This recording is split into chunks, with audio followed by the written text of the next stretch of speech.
It's also Happy Awareness Week. It's the first ever Happy Awareness Week. And ahead of the week, Lord Best helpfully wrote us a blog about what is happiness and looking at 10 years on from one of the first Happy reports. So if you haven't seen that, do look at that on the Housing LIN website. But it gives me great pleasure today to hand over to Paul Watson at Guinness Care. Paul and the team at Guinness spoke this morning as well at one of our sessions, but they've been a great supporter along with all our headline and associate sponsors for many years. And I'm really delighted that you could chair this afternoon's session, Paul. Okay, thank you so much, Jeremy, and thank you for inviting me to chair this session. I'm really looking forward to this. Good afternoon, everyone. This is going to be a really warm and interesting session. Just imagine you all, as this is a virtual event, having afternoon tea or coffee or something similar alongside you, but we'll make it as friendly as we can. As Managing Director of the Guinness Partnerships National Specialist Care and Support Services, I'm really passionate about the need to engage with communities in genuine partnerships. And Guinness has been instrumental when building lifelong neighbourhoods over our 130-year history. And in fact, this year we've employed a couple of new community connectors, which are very much in line with the kind of discussions we'll be having this afternoon. The session will provide an overview of the Housing LIN's new online directory, which I think has now been launched. It's available on the website. I had a quick look early afternoon, looks really, really good. And that's a directory of collaborative community-led projects for all ages, highlighting, and we'll be looking into that in more detail in the first session, but we'll also be highlighting exciting examples from both Cambridge and also Madrid. So we'll be looking at the new online directory. We'll be learning more about the critical success factors of the award-winning Marmalade Lane co-housing scheme in Cambridge and early plans for co-housing for older people.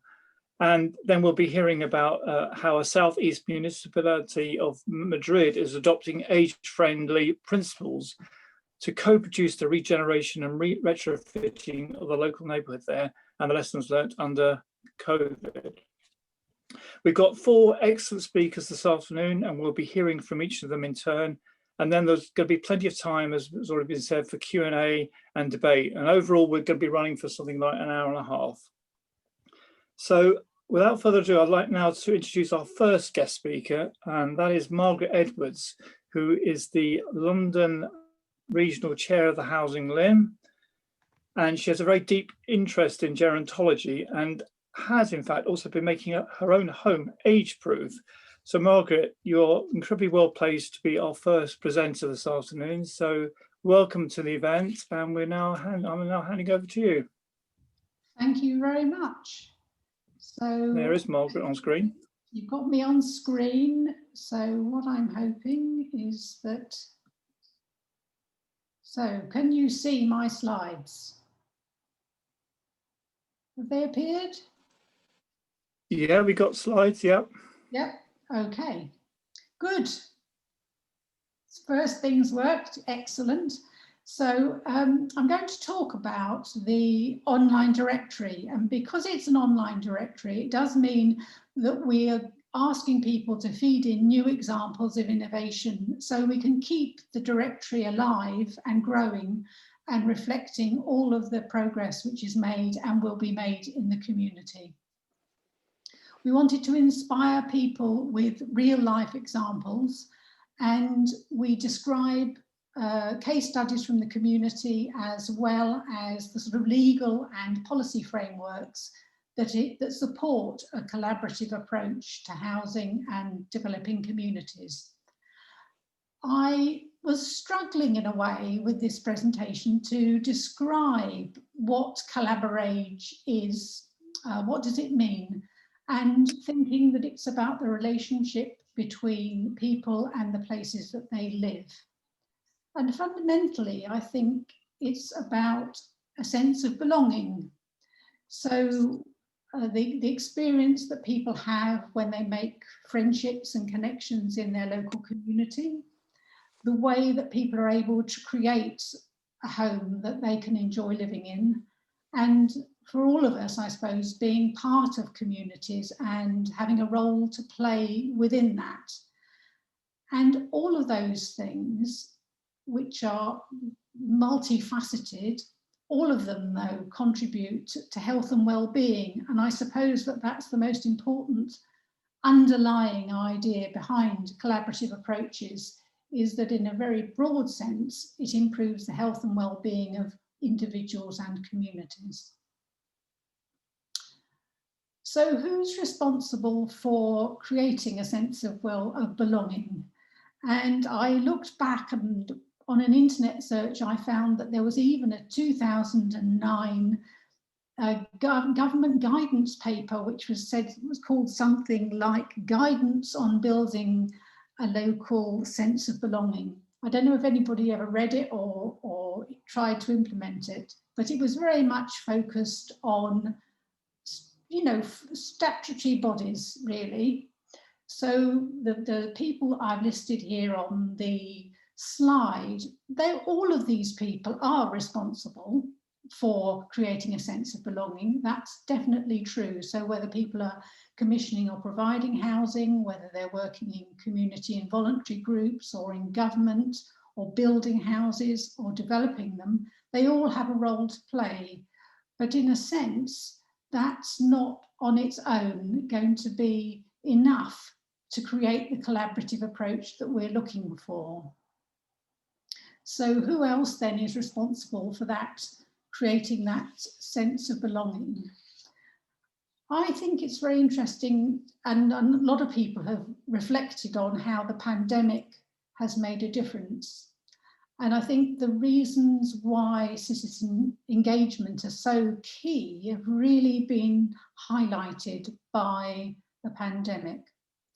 And this is my take on some of the things that have come out of the pandemic. So people thinking about mutuality, the fact that we're all in this together, that everybody's affected. No one can say, oh, I'm immune, doesn't affect me, won't have an effect on my life and my family. That issues of equality and inequality have been highlighted. That urgency is there. So, you know, people start doing things because it has to be done. There's people at risk, we need to do something now. That it's unusual times. So I'm sure all sorts of rules and regulations just got relaxed. And even now they are. Citizens do things that they think need to be done, and perhaps some of these other frameworks get set to one side. And the other thing is that government, whether it's local or national, they can't do everything. They need to draw on the resources of the communities, and that is what has happened. And in a way, I think that's a very positive thing, because it shows what we could embed. So if we were able to embed the good things that we've seen now, then the examples in the directory that we refer to will become perhaps, hopefully, the normal way that we would create homes and communities and local places. And what I'm going to do now, I can't describe everything that's in the directory, but I'm going to focus on a few of the examples and how they fit into this overall idea of collaboration and CollaborAGE. So mutuality, there are a number of examples in the directory which fall under this sort of broad heading. I'm just going to talk about three. Housing cooperatives, where you have members of a co-op who are current or prospective tenants. They have control over the housing, but they don't own it personally. But it means that they can have a big effect on what their day-to-day lives are like, and also how they link into the local community. I won't say a lot about co-housing. There are some quotes here from people who are involved in it, but we're going to hear about Marmalade Lane. So there'll be a lot more about how people come together in an intentional community because they would like to live together and share some facilities, space, ideas, mutual concerns.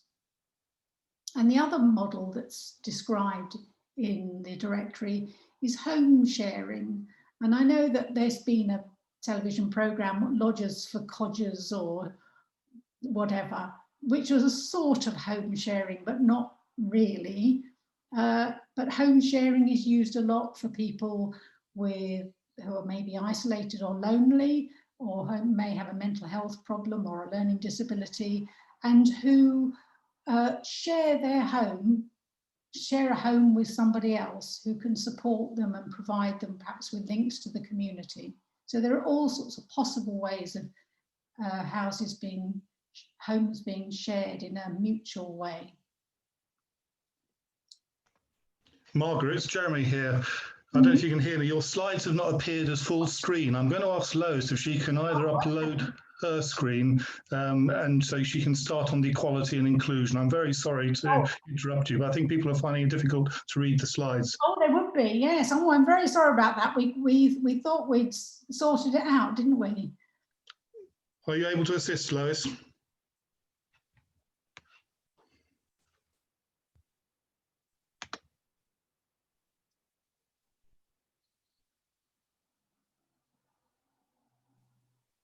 There you are. Can you see that, Margaret? I can, yes, I can. That's fine. Great. Just tell me next when you need me to click next. I will. And if I speed ahead, you'll just have to remind me. Yeah, that's fine. Oh, you'll work it out.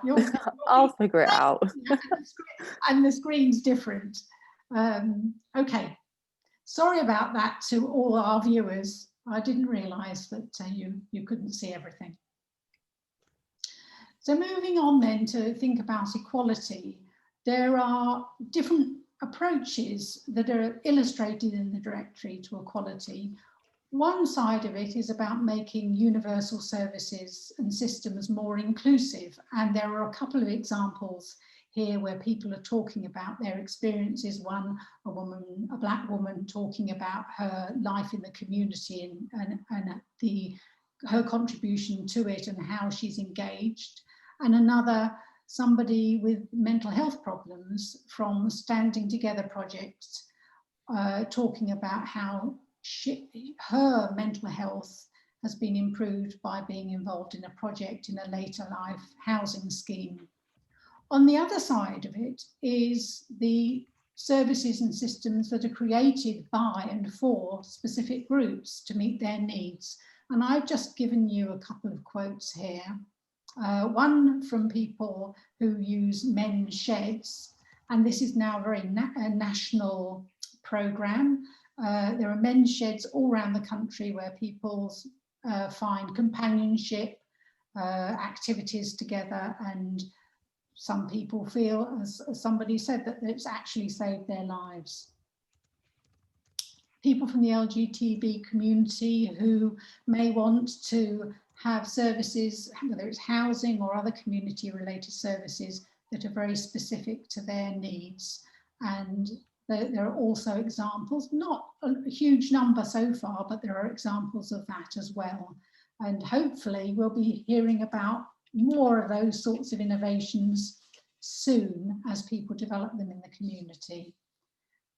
The next slide, Lois, thanks. Urgency, well, just to go back to that theme of things being done because they need to be done.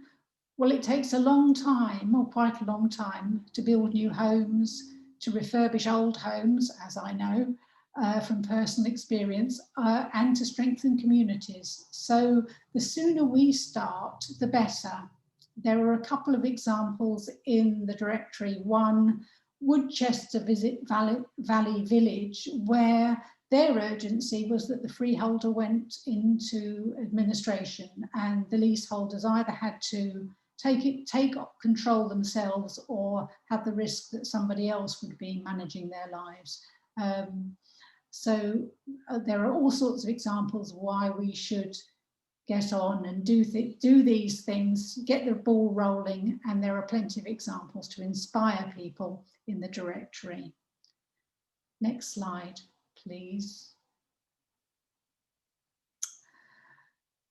Also in the directory are descriptions of the rules and legal frameworks that enable people to do what really needs to be done to remove the barriers to progress and to support engagement and action. And on the left here, you've got a quote about community-led housing and the way that it fosters ownership and accountability from people who live in a particular community or housing scheme.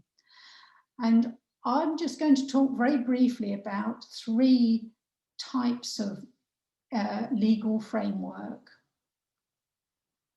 One is community land trusts, where bodies are set up that are within a legal framework, so they're legally binding into the future, but they're based on the idea of a sort of common social, economic and environmental interest, and they have to benefit the local community. So they're very much about looking forward and the rights and responsibilities of people who may be using that land and that housing.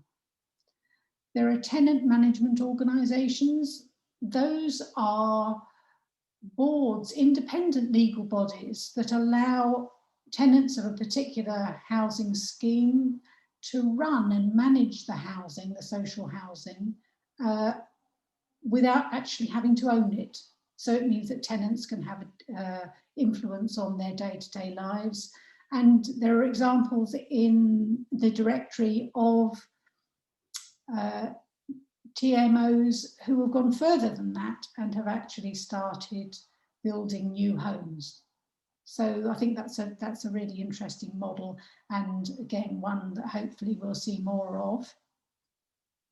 And very much more recently, I suppose, is the development of an idea called platform cooperatives, where it's based on a digital platform so that people providing or using a particular service or product collectively own the platform.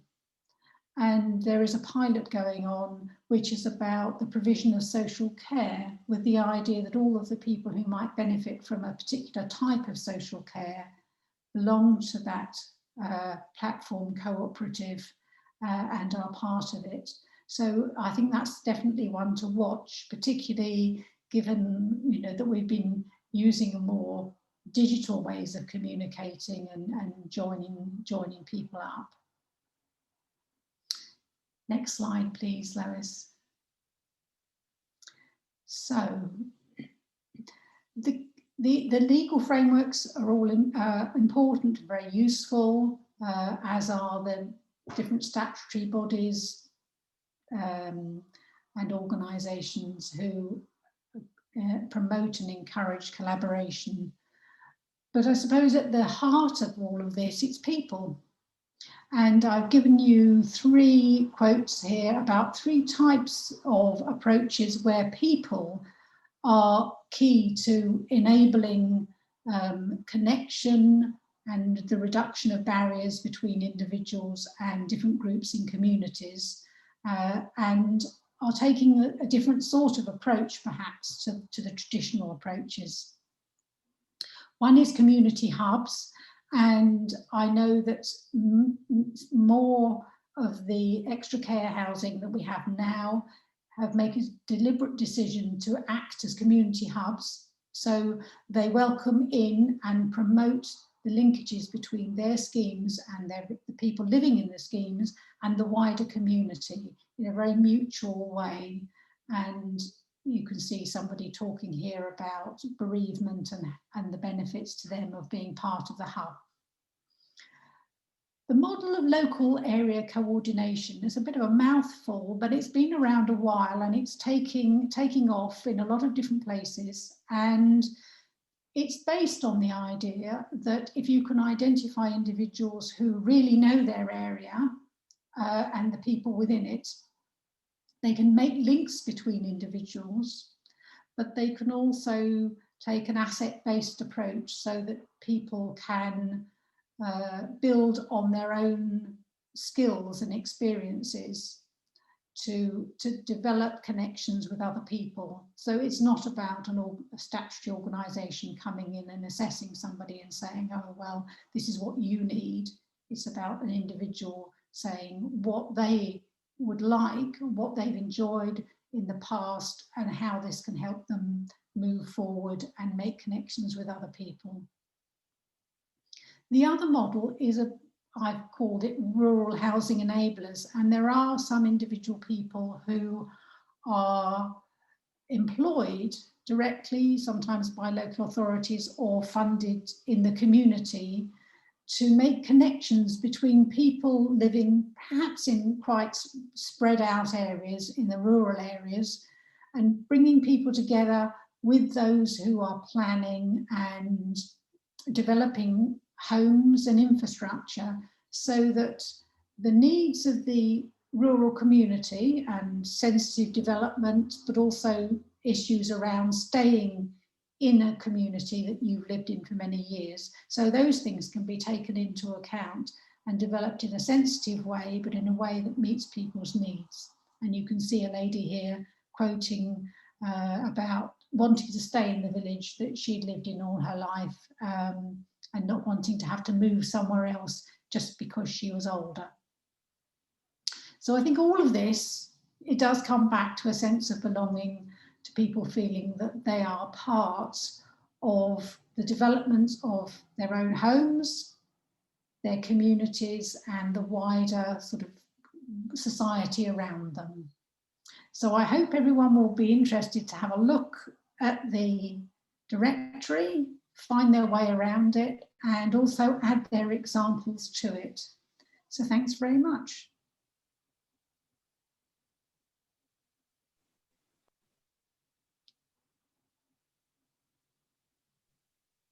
Sorry, Paul, just to interrupt, you're on mute at the moment. Do you unmute yourself?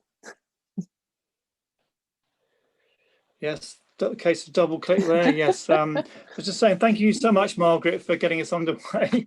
These are such fun, aren't they? These virtual meetings. We're really enjoying it. Thank you, and that lovely introduction to the CollaborAGE directory. A really good way to start our afternoon happy hour. So I'd now like to introduce our next two speakers, who are going to make a joint presentation.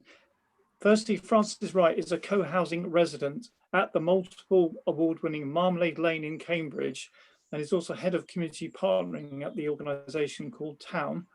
And also Jenny Baldwin, who is also a Marmalade Lane resident and involved with Still Green Co-housing, which is planning to set up age-friendly co-housing in Milton Keynes. So we're really looking forward now to hearing about the critical success factors in achieving effective and wonderful co-housing. So over to you now, Frances, I believe. Thank you. And thank you for the introduction. And there are so many themes that we've just heard from Margaret that I think will come to life hopefully in the presentation. So I'm going to start by just telling you about co-housing, highlight the key principles of co-housing, and then we're going to have a look at different forms of co-housing briefly, and then look in more detail about how Marmalade Lane came into being, and end with some reflections about what it's like to live in co-housing, and also, because how could we not, some thoughts about the COVID context in the context of co-housing. So that's a quick overview of where we're heading. So let's start with the co-housing principles. So one of the principles, a really important one, that leads to so many positive outcomes, is the involvement of future residents, as many as possible, in the design process itself. And ultimately, the co-housing communities are resident managed. And those two things really work well together. And they also support that growing sense of community that starts even before you've moved in. And so it's quite a critical, those two co-housing principles are really quite key. And in the context of a co-housing scheme that involves affordable and social housing, and that's more challenging to achieve because there are some barriers to getting future residents involved earlier on. So if I move on, this is where, there we go. So the other co-housing principle is around the design. And there's quite a well-established model of how co-housing uses design to support social interaction. And here you can see a picture of Marmalade Lane itself, a lane that has been purposefully designed to be car-free and to be a space where people can interact and children can play safely. So that designing for sociability affects not only the layout, but also how people move through the site. And of course, avoiding the dominance of cars is a critical aspect of that. So if we move on,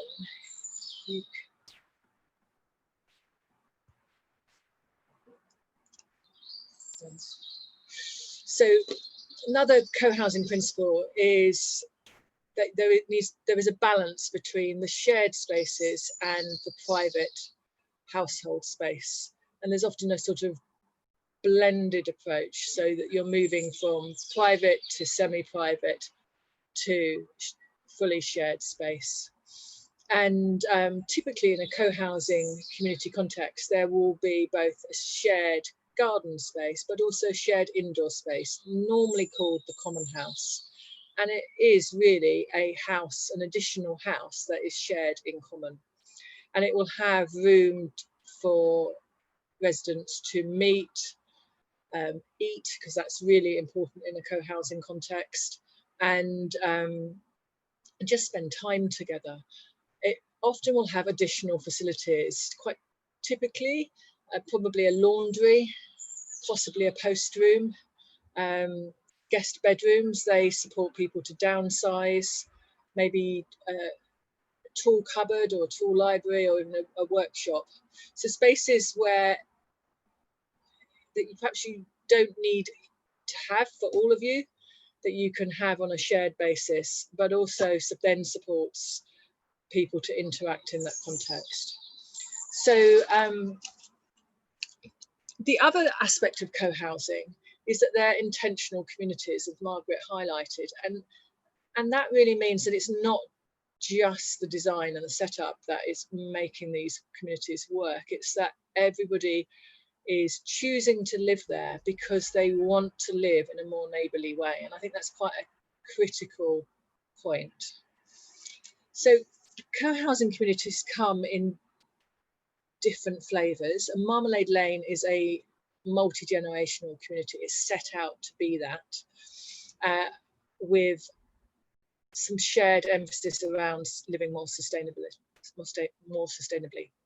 So there are 42 homes, so it's quite a large co-housing community, and they vary in size from 1 to 5 bedroom. And the image there of one of the terraces actually goes from 1 bed to 5 beds. So within quite a within that terrace form, nonetheless, there is that diversity, and it is supporting that multi-generational desire. They're all market sale.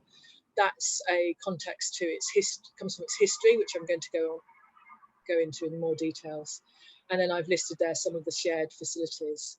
And I'm going to pass to Jenny now, who's going to talk about another type of co-housing community that Jenny is involved in and I'm involved in a professional capacity.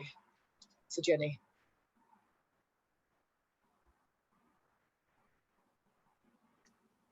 So Still Green is trying to develop a senior co-housing project.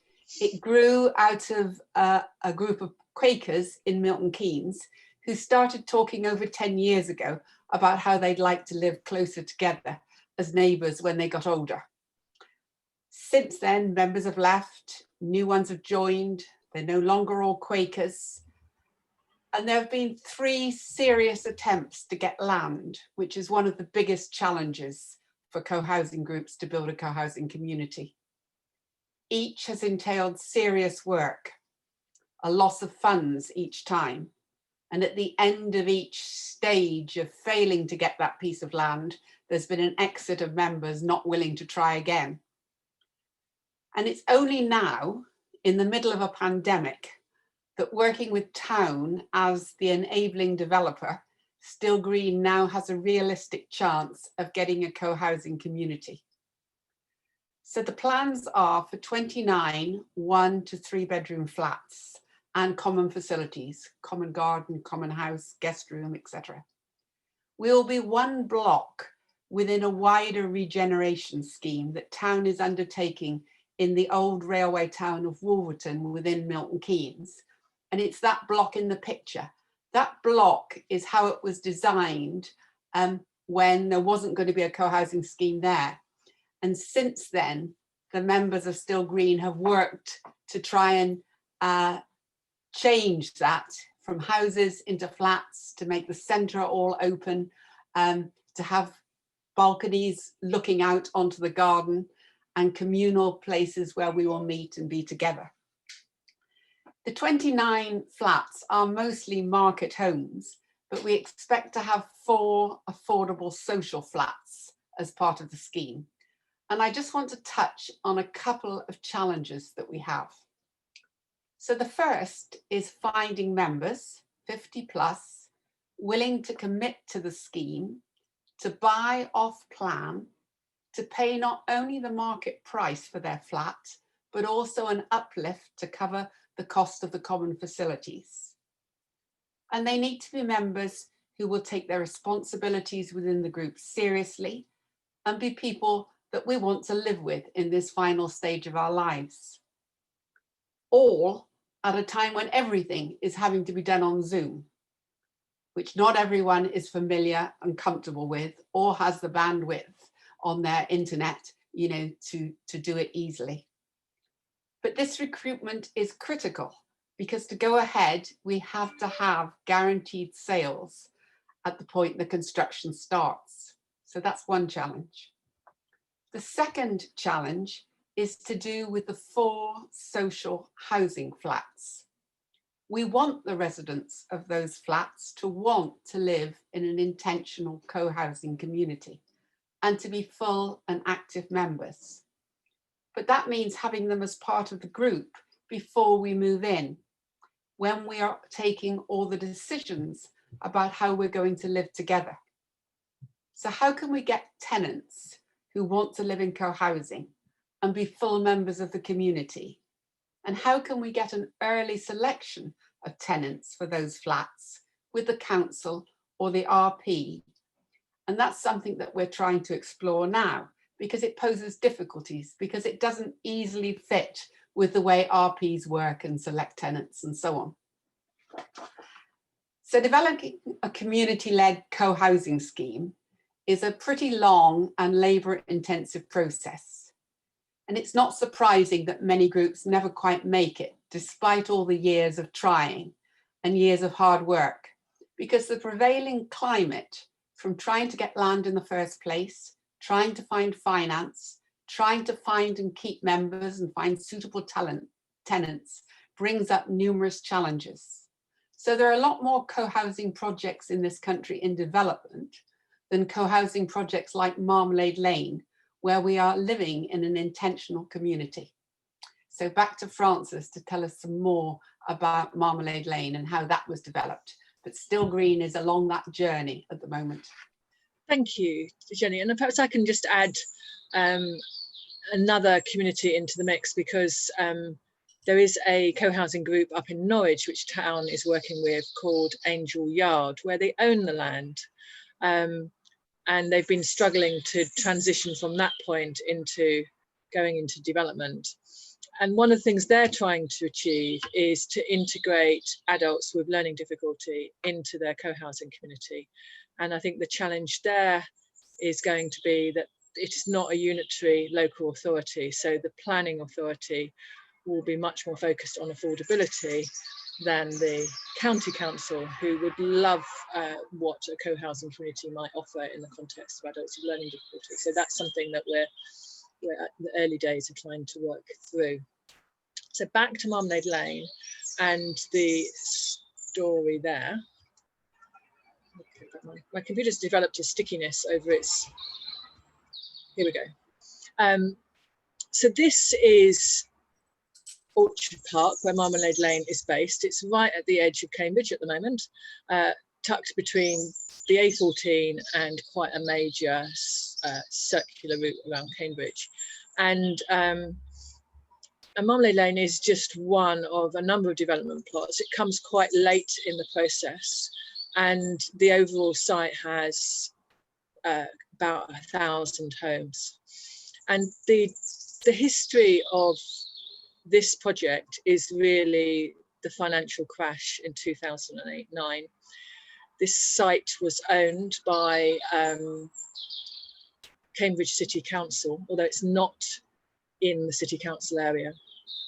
And as was common for a lot of Orchard Park, the mainstream developers walked away, the housing associations carried on developing, but mainstream developers walked away. The authority was left with this plot of land, and they had recently been on a visit to Freiburg in Germany, very inspired by groups self-custom build there, and put forward a proposal that the site, it's called K1, would become a group self-build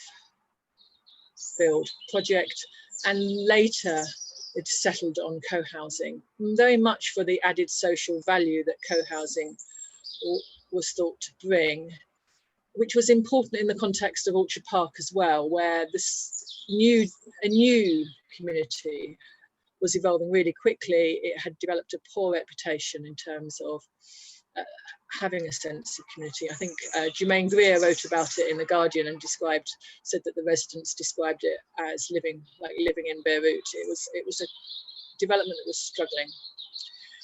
So they made the decision to explore how a co-housing project might come into life, and they started with seeing if there was a demand for it. They employed someone to go out, advertise, and from that a co-housing group developed around the site, which is quite an unusual journey for a co-housing group. So it was site-led, and the group obtained funding to develop a client brief, which became the foundation for a tendering process. And the tendering process involved both the City Council and the co-housing group, and resulted in town being selected. They had engaged local architects, mole architects at that tender stage, and their drawings for the site became the basis for a quite intense period of collaboration with the group through different work streams over a 5-month period leading to planning.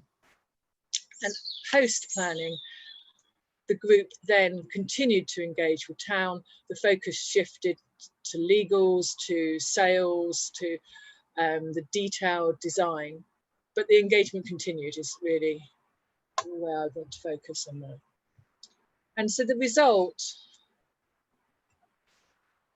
is Marmalade Lane, where you have these spaces that are designed, it's purposefully designed to support people to have a really strong sense of community and for community life to unfold. So we've seen a number of images of Marmalade Lane, which is a car-free lane, and you can see the shared garden in this picture. If you look closely, you can see that people have quite small private gardens with very low boundaries looking out onto either of those spaces. The cars are tucked up to the edge of the site, and the one building you can see with a chimney, if you look very carefully, is the common house, where there are 3 guest bedrooms to support people to downsize, a couple of meeting rooms, and then quite a large meeting hall and kitchen, a laundry.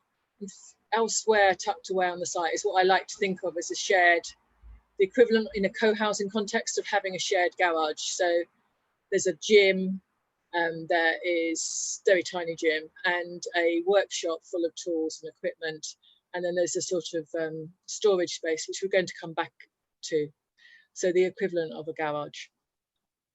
So that's the key features of Marmalade Lane. If I move on, we're going to shift mode, because now I thought, well, it would be really good to just give you some reflections on what it's like to live here. I'll invite Jenny to contribute, and then we'll look at what it's like during COVID. So in the context of living here, I think one of the things that was unexpected for me was how much co-housing supported people to innovate really, and share their skills and their interests with others, and find people who wanted to be involved in that. And I was reflecting, as Margaret talked, about asset-based communities, because I think I can see that happening here. So this is actually the hoarding for a development site opposite Marmalade Lane, and these are two of my neighbours who have convinced the developers to allow the community to paint a mural of local wildlife and plants on this mural. So this is mid-mural, and there's a growing number of people who've been involved in that painting work. And on the right-hand side is one of my neighbours who is French, that may or may not be connected, but she really loves cooking, and she's using the opportunity to learn to cook at scale. And once the Common House really sort of closed its activities with COVID, she has recently started cooking Tuesday. On Tuesdays, she cooks lunch for people and takes the orders and makes the meals, and people go and collect it and take them home for lunch. And then another example are the hedgehogs. This is our second year of looking after hedgehogs that are too small to survive winter and hibernate, and they've come via various means to our plant room, where they're being looked after by a team of 4 households who are taking care of them. So there's our hedgehogs, and over on the right hand side, a family here were very keen to have chickens, and after some months of deliberation and the building of the chicken coop, chickens arrived from the factory and have flourished into good health there. And they became, especially during the summer, a very popular place for people to go at the end of a working day or after school, off to see the chickens. Now, last one is, these are 2 images featuring rubbish.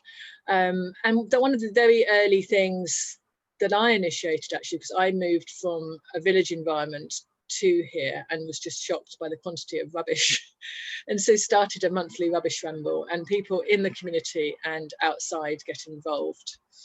And I think it's really, co-housing has highlighted to me how easy it is in a context where you know your neighbours, for you to start an initiative and people get involved, and that's makes things really quite easy. And so on the right is an image of a local footpath that has become a dumping ground. You can see a couple of fridges there.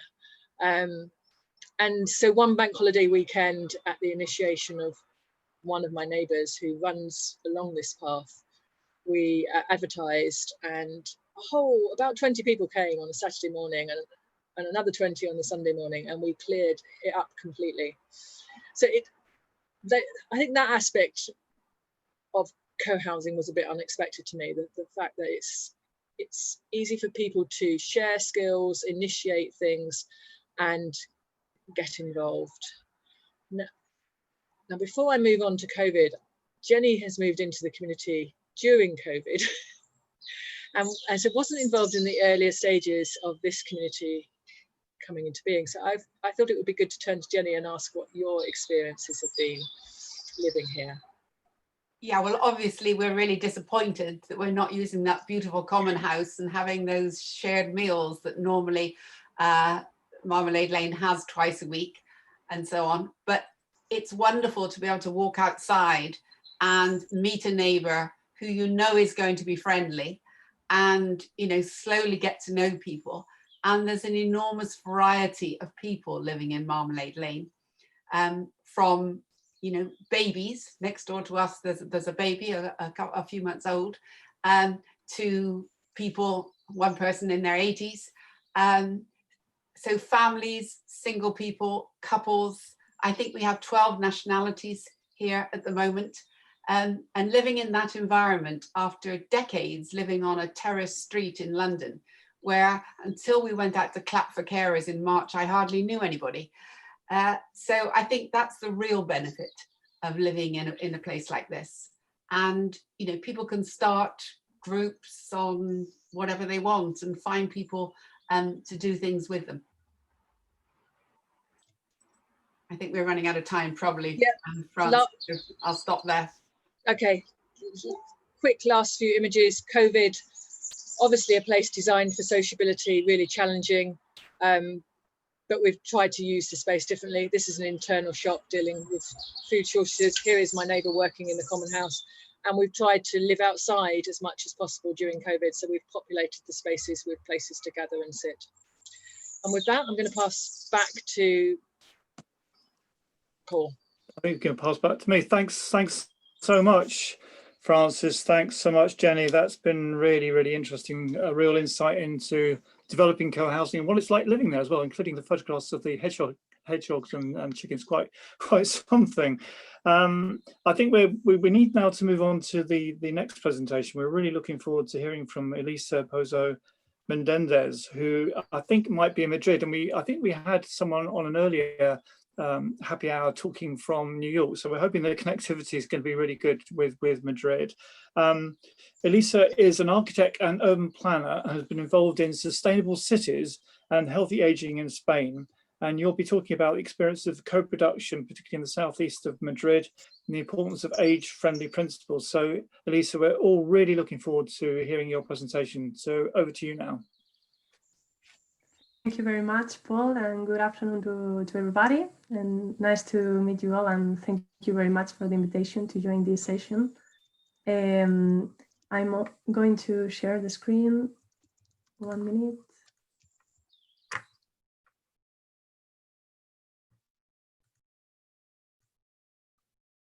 Yeah. So today I would like to share with you this work in which I'm engaged in Madrid, and I'm part of a big ecosystem of teams called Laboratorio Sur, in collaboration also with the association Mesa de Mayores de Usera in the district Usera in southeast of Madrid. These are Antonio, Carmen, Mari Carmen, Ramon. These are all neighbors from this district for longer than 50 years in average. So the history of this district, Usera, is quite relevant because many of them came to Madrid in the late 50s, 60s and onwards as part of the big mass of population that migrated from the rural areas to the south areas of the capital looking for a job and opportunities for the families. And this story is probably very similar to many others in big cities and metropolitan areas nowadays. But in fact, the most interesting thing of these neighbors is that they constituted one of the first citizen participatory process in the development of their communities up on this time. It was the beginning of the 50s, and progressively these neighbors achieved that the slums where they lived became well-equipped and good quality neighborhoods with green spaces, public equipments, boulevards and squares, a part of the massive housing developments that were promoted by the government at that period. So here you can see some of these images that are representative from this moment. And these were the big housing residential promotion. But the important thing here is that the community led this ambition to create spaces for sharing and spaces for intergenerational conviviality already back in the 70s and 80s. And these are one of the best practices from the southeast of Madrid as a community-led program. You can see here some of the pictures. There were a lot of different meetings and demonstrations also for this moment, and a lot of different meetings between the local government and also the neighbors, and even the students of architecture came to these neighborhoods to try to engage the community and propose different designs to improve the quality of life of these areas. So hand by hand, these associations and local agents of the social tissue created their own neighborhoods, and these are part already of the memory of these neighborhoods. They still remember this moment and these movements in the name of the streets, and also the number of different associations that are present in this area of the city. Of course, time passed by, and this working class district evolved in continuity with the rest of the city of Madrid. However, while Madrid continues to develop mainly in the peripheral areas, also absorbing many of the ancient villages,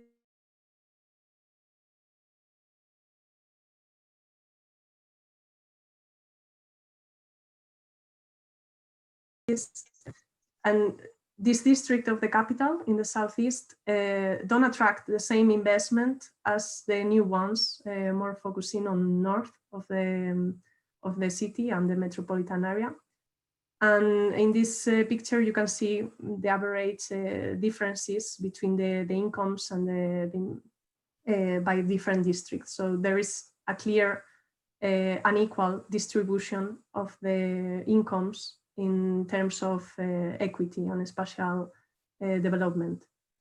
Moreover, Usera district reveals one of the most polluted areas of the city. They are one of the most affected by the urban heat island effect, especially during the summertime, which this is also connected with urban regeneration programs and the need of improving the energy efficiency of the buildings. And it also presents higher levels of children obesity and cardiovascular diseases, mental health, and it is also one of the most vulnerable neighborhoods and districts in Madrid. Of course, it has been also one of the most affected by COVID-19 in the community of Madrid and even in Spain. So thus, urban health and health equity was the first topic that Association Mesa de Mayores de Usera and I shared during UniHealth project that was led by Universidad Politécnica de Madrid, in collaboration also with the University of Newcastle and the consultancy ERUP. This CIT health project was developed during 2019, and during this year we analyzed the main health problems in the whole neighborhood and how the living environment was affecting and impacting the health from the active aging perspective. The students established also several strategic lines for the promotion of health and through urban design in order to improve the quality of the built environment to address all the environmental and health problems mentioned before. The exchange also with the Elders Council of Newcastle and the students from the Universidad Politécnica de Madrid created this vibrant environment where neighbors from Usera recalled those days when they participated for the improvement of their own neighborhoods. And in parallel, the first edition of Reinventing Cities, an international competition, took part in Madrid in 2019 for the renovation of the abandoned municipal market in this neighborhood. I was part of the team that won the competition, and our proposal engaged the local community from the very first moment. The team is a network of different studios, both architectural and also environmental specialists, but also some consultancy for creating this community and co-housing model, but adapted to the local reality, which is a very vulnerable neighborhood. And however, the conditions under the project was won did not include a specific investment from the local municipality to develop this project.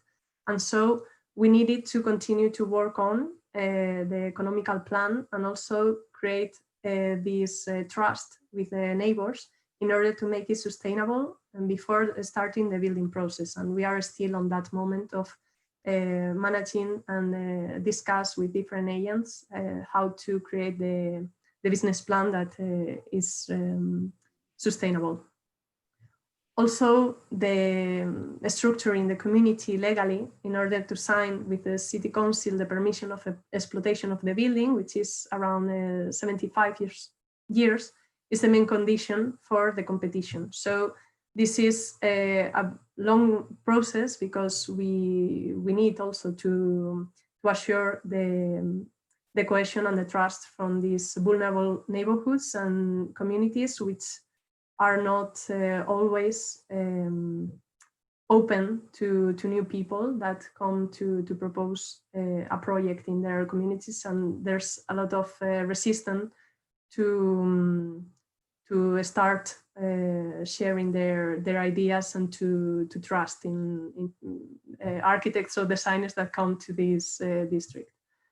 At this moment of the competition, we understood that there were also many other issues in the neighborhood that needed a special perspective, especially from the perspective of the older citizens in terms of accessibility, security, safety, participating, and also their alternative for housing. And they decided to constitute as an association, and we supported also this process. So they have all participated in the focus group created within the plan Age-Friendly City of Madrid. But also due to the discontinuity of these programs, because it finished in, last year, 2019, but we had a change in the local team of the city municipality, and due to this instability, we decided to create an association that could continue to work on these topics that were so important for them. And also in this vulnerable context, it was needed also to have a special and a voice that could also be present in meetings and discussions with the city council. So after this, to reach these neighbors, we understood also that the story of Usera had already a history about citizen participation and process, and they talk about in all the meetings about all the learnings that they lived when they were young. And this is also helping us to deal with different approaches and adapt the participation process to this specific site. The challenge might be to adapt to new times where citizen participation, normally led by the city council or municipalities, is normally online. So this is a gap between these older generations and the new ones.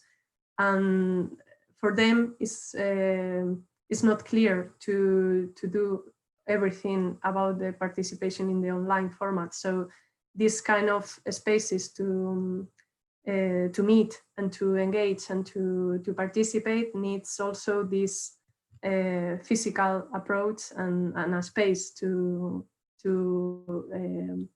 plan and to co-create this both the process and both the projects.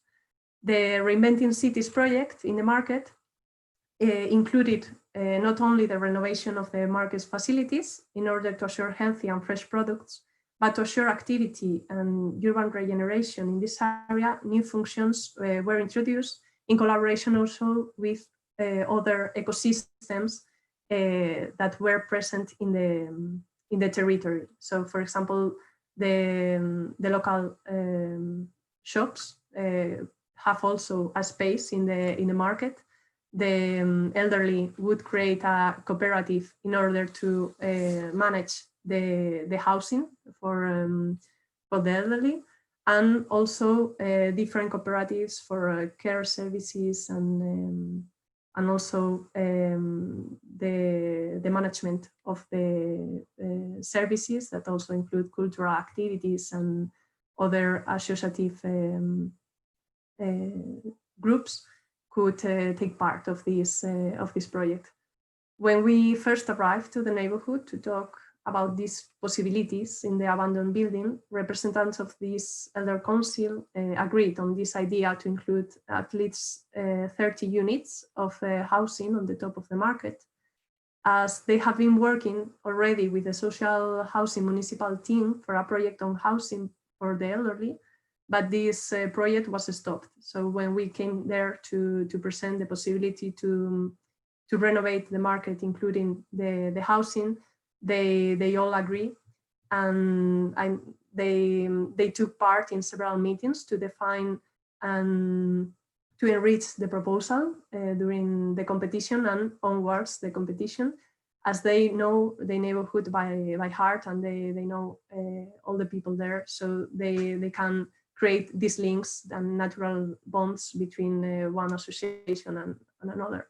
And the final proposal includes not only the typical market, which is right now closed, and also it includes the residential facilities, but it also creates spaces for intergenerational activities and sharing care services. There is a space also for a social canteen, which could help to promote healthy nutrition in the neighborhood, which is not only a problem for the elderly people, but also the children. And as I told you before, this has a study before that poses the problem of the health, the different health problems in this district.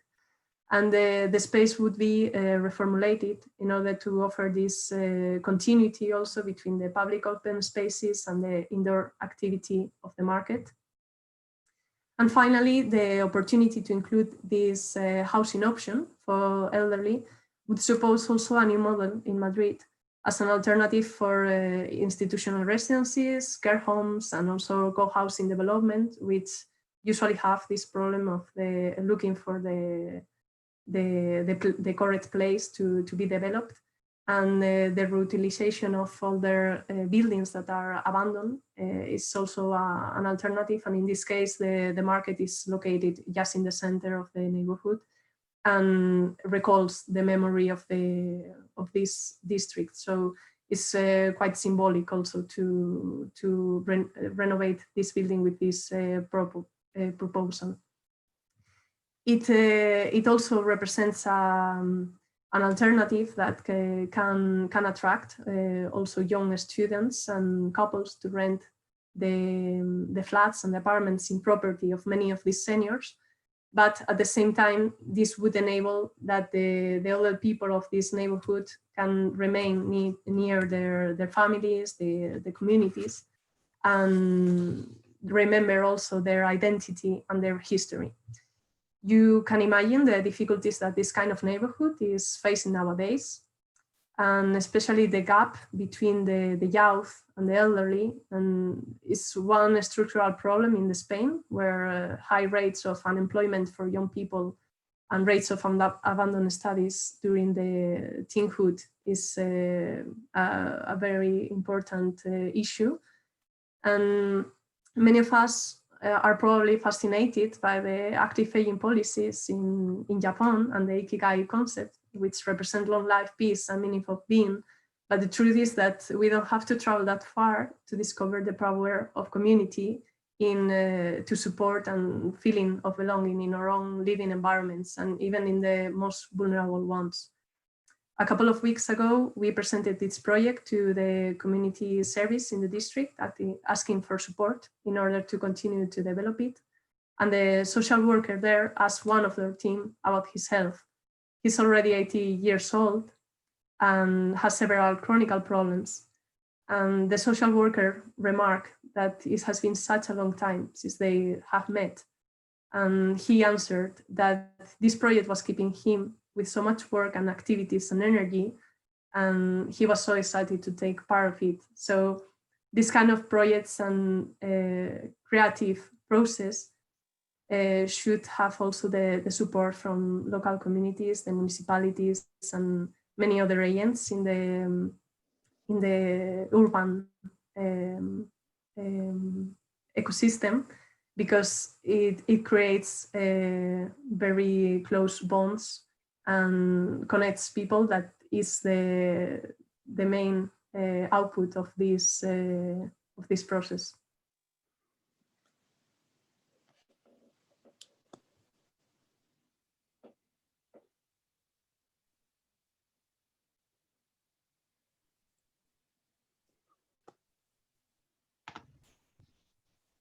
Okay. Was that the end of Elisa's presentation there? I have a couple of minutes more, but Okay. I want to be sure that we have time enough, so I can. Yeah, no, that's fine. Please go ahead. There was a bit of an interruption online. Yeah, that's fine. Okay. Please go ahead. Yeah. Yes. Yeah. Okay. Thank you. Well, so during COVID, of course, we have been having the same problems as any other place. It's true that the care homes were already facing important dysfunctionalities during the years before the COVID. So this was only highlighting all the problems that that were already there. During these past months, on the other hand, we tried to face all these social problems. In this neighborhood, they created local networks of support. Even the local supermarket delivered all the shopping and all the services to the older people. This was something that was already in place, but during the COVID, they reinforced the surveillance also to check that all the older people in the neighborhood were having enough food and enough services, and they were alive, because many of them are living alone. And also from the neighborhood association, they organized the food delivery to vulnerable families, and they are still continue to do this because the COVID impact is getting all these vulnerabilities highlighted.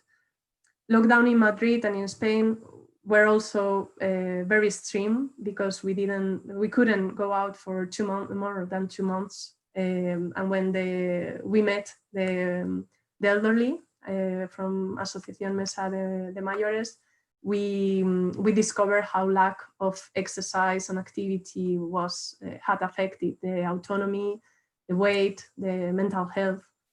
But in this group, in our team, we have kept busy with new projects and organizing ourselves to support the community. And these are some recent pictures of a workshop that we created with the students of the architectural school, and also the elderly, to realize how the design of the public spaces in the neighborhood matter when you are old and you need more support. So this was one of the projects that we all presented, and these are some of the materials that are available online, and we are moving also this material to raise awareness, and also to try to promote the project and find the networking that can push the implementation of the market and the housing alternatives for the elderly.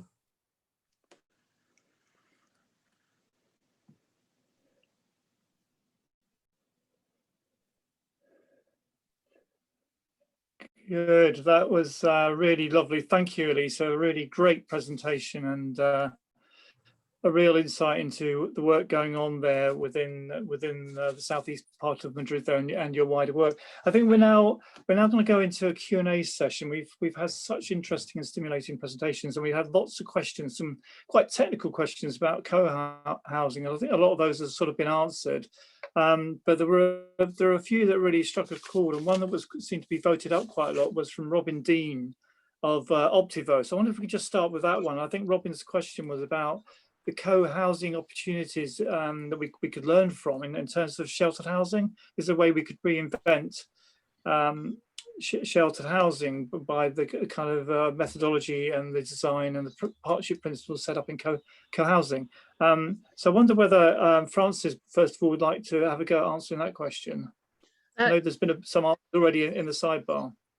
Yes, I thought that was a really interesting suggestion. I think it would, I think there is every opportunity to reinvent supported housing in that way. I'm not considering more. I just think it's a great idea. Okay, and Jenny? Yeah, it's great. I mean, Jenny, did you want to come in? Yeah, can I just add that one of the principles of co-housing is that you manage yourself. And I think you can, manage yourself in a way, in a neighbourly community, so that you can live actively and independently for as long as possible. And you can support one another to get the care services that people need. But there comes a point where you have to have enough people who've got the energy and wherewithal to actually manage the community. For a co-housing scheme like Still Green, which is 50 upwards, it's really important that we get a spread of ages. So we monitor quite carefully how many people we've got in their 50s, 60s, 70s and 80s, so that we're not actually all in our 70s and, gonna get to be 90 at the same time. And that's quite a difficult balance when you're also looking for members. Okay, that's great. Thank you very much. Well, we had a question as well about Jen. Well, can I just come in here? I think Robin really does ask a really interesting question. And what we've seen in the Housing LIN is a number of the co-housing and co-living principles being applied in retirement living and sheltered housing, both for rental and for sale. So there are examples, as Margaret highlighted, where by accident, the lessees took over the freehold of an organisation that had folded, and by default had become the owners as well as the occupiers of that particular retirement village. But there are other lease models that do exist in terms of creating mutuality. And in the Happy reports, and particularly Happy 3, evidence was presented to the inquiry that showed where housing associations, especially where they manage leasehold, actually were able to offer and testing out about giving greater freehold rights as well. And again, to self-manage and support some of the issues that are around service charges, not necessarily the care and support that Jenny highlights, but the challenge, I think, for many in sheltered housing is how to sustain that type of sheltered housing provision, not just for this generation of occupiers, but for future generations. And that's where the relationship with local authorities and others through housing needs assessment, as well as the market generally, really needs to still mature. Brilliant, thanks, Jeremy. And in fact, Lois has just posted Happy 3, I believe, in real time. So there's a link there to see. Yeah, so it's an example. I think there's housing. Also, a question we had. Yeah.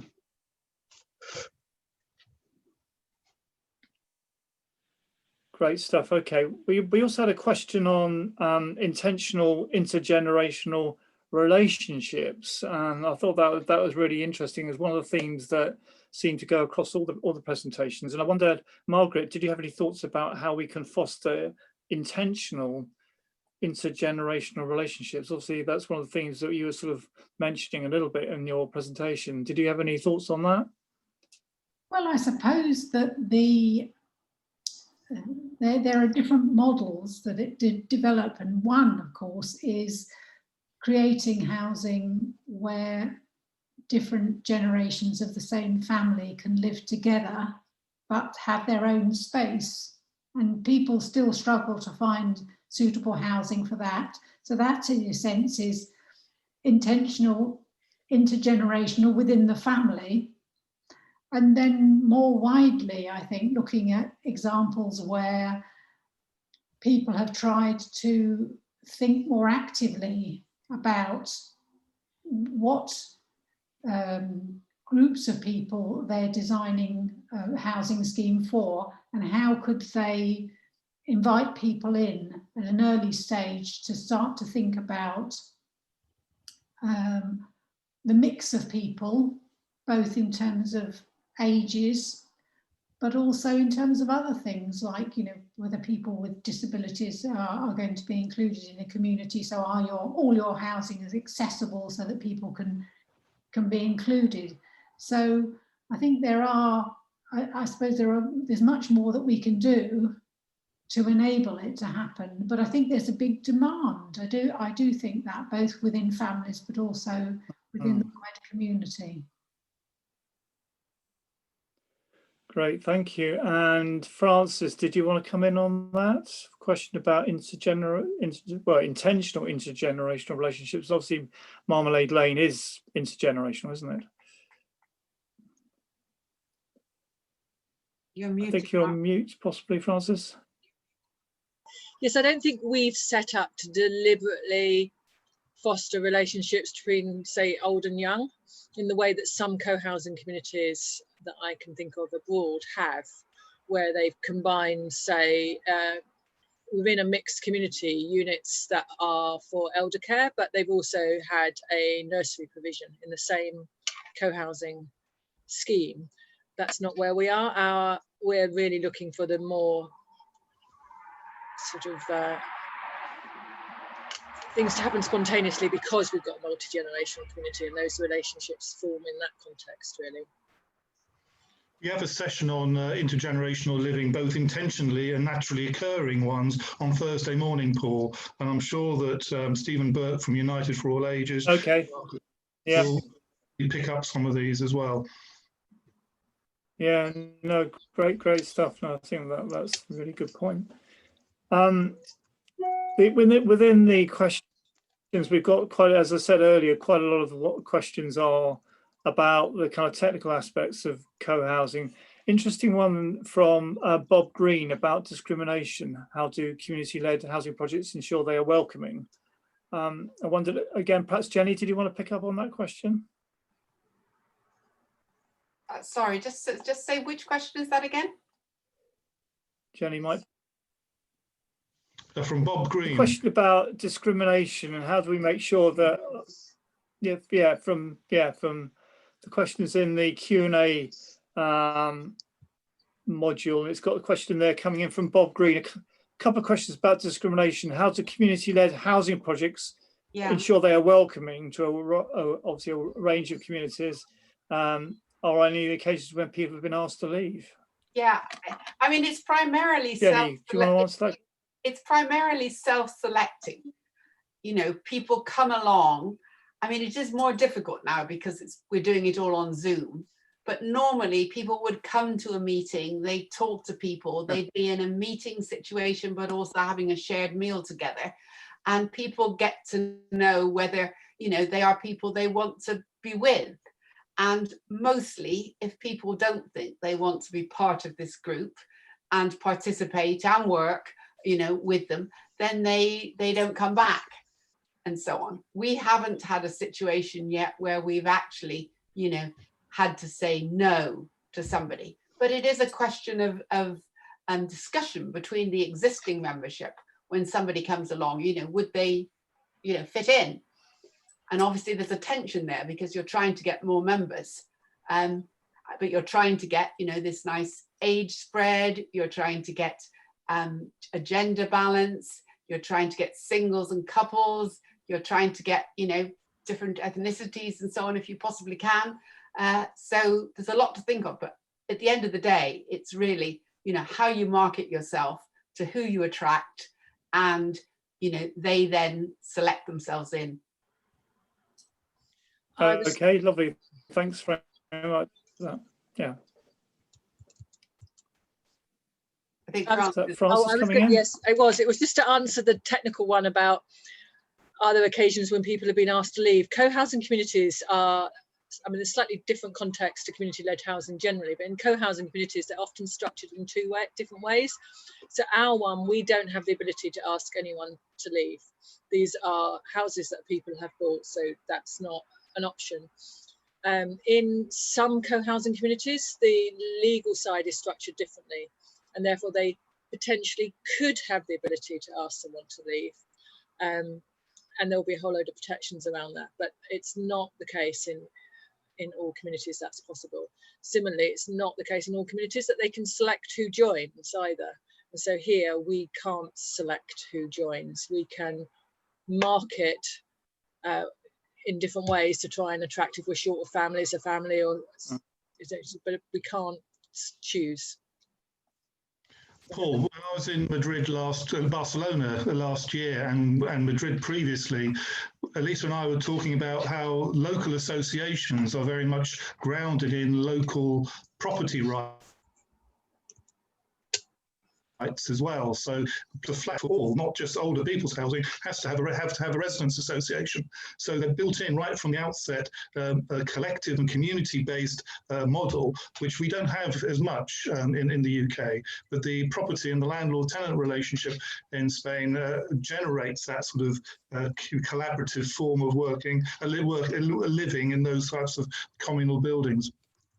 Yeah, in fact, from the social care and the health services in Spain, they are now working on active agents on the communities, and they are identifying which associations or agents in the local tissue could support and promote health. And this perspective is also very helpful for the development of these communities, because there are certain associations or groups that are already doing many interesting things, and they can take part of the activities and be complementary also to foster all the activities and to generate these links. I think that's good. We should learn from what's happening in Spain. It sounds like it's very much hardwired into the way you plan and design, and we haven't sort of got that quite right sometimes in England. We've had lots of questions. A lot of them are ones that look to be answered. There's some quite controversial ones there as well. I was interested in the one about the Biker Grove question earlier on. That was about, was anyone involved in sort of co-producing high-rise? So that's quite an interesting perspective. But I think there was kind of mixed views on that. There was another question as well from Jim Hudson about the limits to practical care and support provision between residents. I thought that one was particularly interesting as well. And I think Francis, you indicated that Jenny might have more to say on that one about care and support provision. Yes. But Jenny, could you have a go at that one? Yeah, I think you have to be quite clear that, you know, people are not coming into a care home, and there's only a certain level of good neighbourly support that they can have within a co-housing scheme. Otherwise, it's going to break down and not be an attractive place for people to live in, and you're not going to get, you know, a nice waiting list of new residents wanting to come in. So I think, you know, we want to attract people who really want to live well and actively and independently as long as possible. And in the spirit of good neighborliness, you know, we will help people to do that. You know, and if that means bringing in care and so on, so be it. But it's not a place where you can expect your neighbors to provide ongoing care. You know, emergency support, yes, but not ongoing care. Could I just say something? I suppose that where people have got to know their neighbours, one of the advantages is that having understood a person and what sort of personality they have and how they normally are, that perhaps the advantage of any of this community-led housing is that somebody would spot early on when somebody was starting to have trouble and may feel more comfortable talking to them about how they might access some more formal care should they need it. Because I think in ordinary neighbourhoods, people shy away from talking to neighbours, even when they've started to notice that someone's becoming more frail. Whereas perhaps, and you could comment on this, but perhaps if you know people better and in a very informal way, you could have that discussion with them and it will be more acceptable on both sides and would lead to a proper referral should one be needed. Yeah, I certainly hope good, so. good stuff. Thanks very much. Yeah. Okay. This is a more general question to each of our guest speakers about staying power. In fact, Jenny, you mentioned this about staying power, how often people are so energetic for so long, but seeing it through is a major challenge for, as we all know, for community-led projects. So I was going to ask each of you what you think gives you that kind of staying power that sees something through, because obviously, Elisa, you're right in some ways at the beginning, a huge amount of work's been done, but you're at the beginning of a process overall. So if we just go round the guest speakers, starting with Margaret, in terms of the staying power point, what do you think has made the difference for you?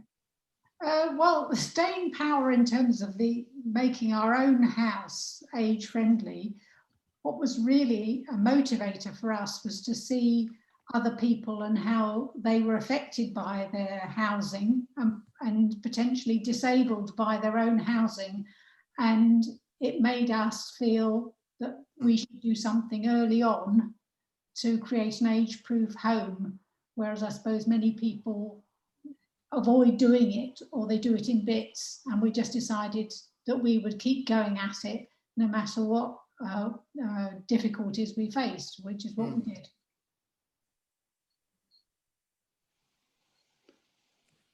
Great. Okay, and then the same question to, thanks Margaret, to Frances about staying power. What's made the difference for you? Gosh, I think I was really fortunate because although I was interested in co-housing for 20 years and I've been involved in another project before this one, Cambridge happened relatively smoothly. It was only a 4-year journey, but I do think, and I think that some of that goes to the barriers to community-led housing and co-housing, and there are all sorts of aspects to that when you start to unpick that, and I think those are the things that need to be addressed, because it shouldn't be so difficult to choose to live in a slightly different way to normal. It really shouldn't be this difficult.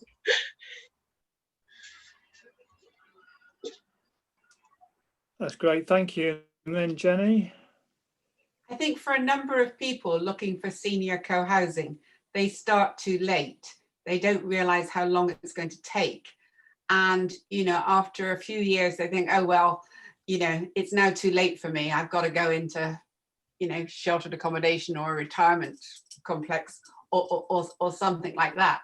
I mean, once we had decided that we wanted, you know, to be in a co-housing scheme when we left London and not stay on a terrace street in a Victorian terrace in London for the rest of our lives, we started with Still Green, and as you can see by the fact that we're now living in Marmalade Lane and moved into Marmalade Lane in May, we thought, well, maybe Still Green is never going to happen in time for us, so we better get our house at Marmalade Lane, you know, before they're all sold.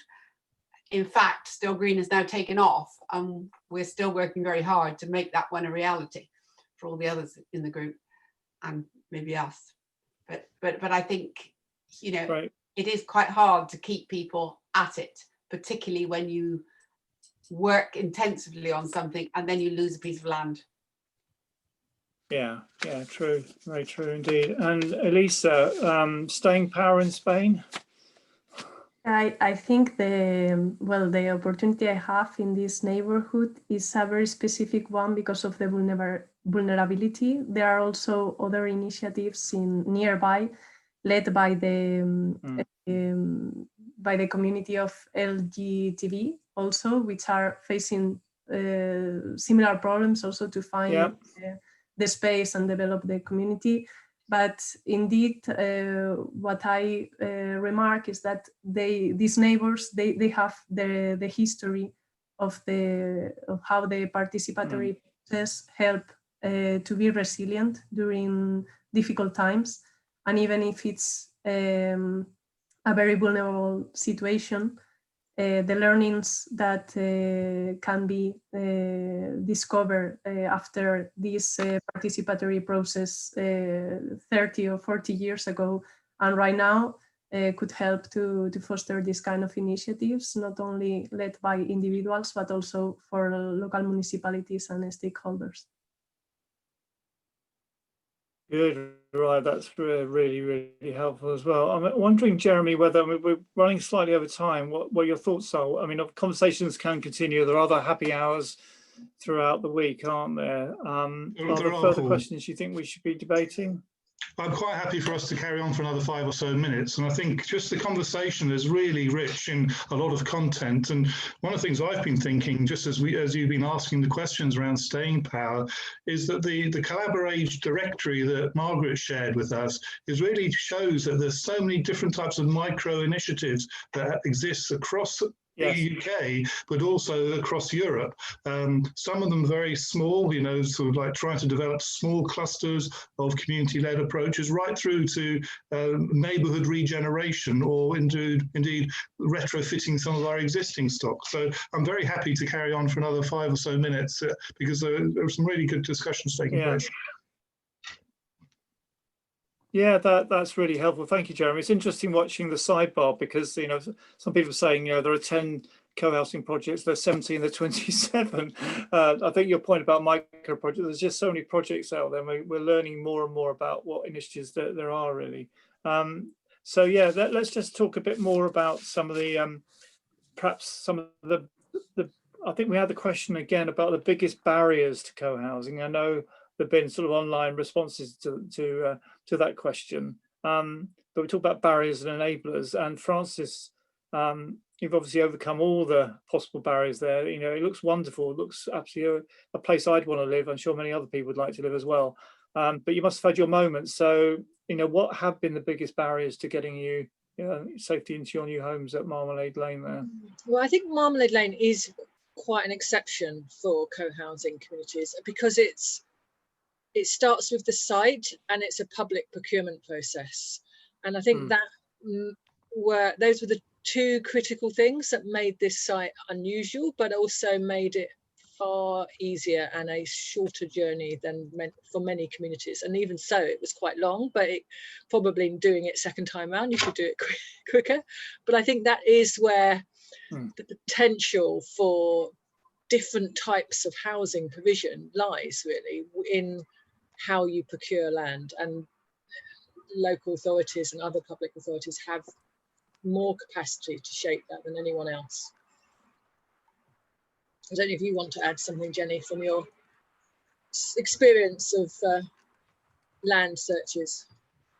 Yeah, I think one of the daunting things, particularly perhaps for an older group, is the need for, you know, professional, financial and tax and planning advice when you're trying to purchase land. And so, I mean, now we're with Town as an enabling developer, but we were, as some other co-housing units are, trying to actually, you know, purchase land or get an option on land as a group ourselves. And, you know, that's a high risk and difficult strategy, even if you're trying to get it from a public authority, you know, like the council or a development partnership or something. I think there are a number of different organisations that could be agents for change, both for supporting groups of residents to take greater control. You know, the CollaborAGE is very much around, you know, how does one overcome sort of the lack of diversity of choice? You know, how can we collaborate to enable a richer provision of accommodation for all ages? And you know, housing associations, there's a scheme that's been developed in the Midlands where Housing 21 are testing out whether the BAME community wish to look at more specific schemes for people from BAME community backgrounds.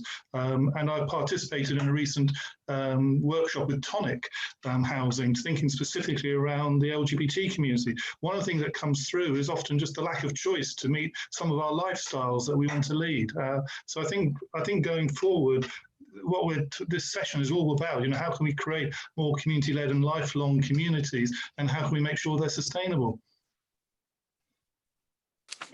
One of the Good. That sounds like yeah. Go on, Francis. Yeah. Oh, I was just going to say, I think one of the areas that is still to be really explored is the potential for the sort of adult care sector in particular, and the housing sector to really work more effectively together to solve some of these issues. I think there's great scope for that. No, absolutely. I couldn't agree with you more, Francis. And there's a piece of work currently being done as a commission to look about what housing's role is in the social care landscape. And this is anticipation of downstream the long-awaited social care green paper coming through.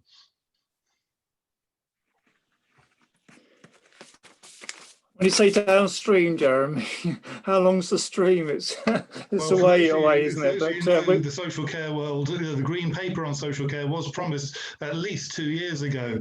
Yeah. Obviously, COVID has pushed that back. But Yeah. what you know, if you look at sort of the recent statement from ADAS around its commitment to housing as part of its approach to looking at long-term care in the future. Let's work 21 beyond to think about where housing can play a greater role in the co-production of a variety of housing and care solutions. Yeah, I think that's a really good way, possibly just to round up this this fantastic happy hour, and we will all continue to push for the green paper on social care. Obviously, we've got the Still Green project if Jenny's leading on, but we need the green paper, don't we? And it's very good to see the housing white paper out very recently. We really need that green paper to come a white paper as well for social care. A really, really valuable point there. I think I'm probably going to draw this to a close now. Thank you to everyone. It's been a really, really interesting and lively happy hour. I want to really especially thank our guest speakers today, Margaret Edwards, Francis Wright, Jenny Borden, and of course Elisa Pozo Mendez for their great presentation. You really brought the whole subject to life. Thank you to all our delegates as well today and your contributions. Lots of questions in the Q&A session. That has been really, really helpful. Just to remind everyone, if you'd like to register for all the other sessions running this week, then please go to the Housing LIN website events page. I think there are still places on some of those, Jeremy, I think that's right. And finally, just to special thanks to Jeremy and Housing LIN and your team there for adapting the annual conference this year to a very successful virtual platform, but also equally importantly for keeping spirits high as we continue to go through the pandemic, and to think ahead for 2021 and hope for all of us it will be a better year. And obviously the co-housing, community-led housing, we want to see more and more of that next year. So thanks to all of you. I hope you have a lovely evening when you get there. And let's look forward to the rest of the week. We've got further sessions. I think the next one's 10 o'clock in the morning, isn't it? Tomorrow morning, Jeremy? Yes, and tomorrow morning we kick off on something around leadership and thinking about how can we embed leadership into our housing with care sector. And this is not leadership in terms of seniority, it's about how we all can take and step up to that role. Yeah. Okay, I like to wave at the end of these calls, so I'm going to wave. And wish you all well. We'll take a group chat, snap. Okay, cheers. Thanks, everybody. Bye for now. Thank you, Paul, for your chairmanship. Yes, bye.